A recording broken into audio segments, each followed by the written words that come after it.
നെല്ലിയാമ്പതിയിലെ കരുണ estate നികുതി അടയ്ക്കാൻ NOC നൽകിയ നെന്മാറ DFOയുടെ നടപടി വിവാദമായ സാഹചര്യത്തിലാണ് വനം വകുപ്പ് 3-അംഗ സമിതിയെ അന്വേഷണത്തിന് നിയോഗിച്ചത്.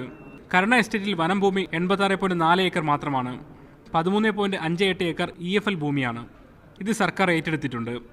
ബാക്കിയുള്ള 819 ഏക്കർ റവന്യൂ ഭൂമിയാണെന്നാണ് റിപ്പോർട്ടിന്റെ പ്രധാന കണ്ടെത്തൽ.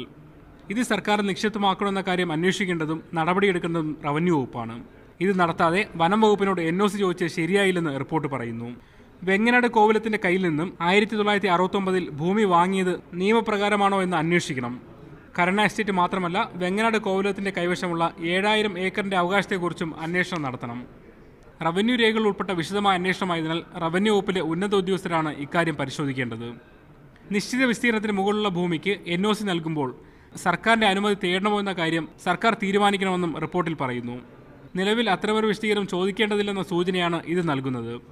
അതായത് NOC നൽകിയ DFOയുടെ നടപടിയെ കുറ്റപ്പെടുത്താനാവില്ലെന്ന് ചുരുക്കം. എസ്റ്റേറ്റ് നഷ്ടപ്പെടാനിടയായതിന്റെ ഉത്തരവാദിത്തം റവന്യൂ വകുപ്പിന് നൽകാനുള്ള നീക്കമാണ് വനം വകുപ്പിൻ്റേതെന്നാണ് വിലയിരുത്തൽ. മീഡിയ 1 തിരുവനന്തപുരം.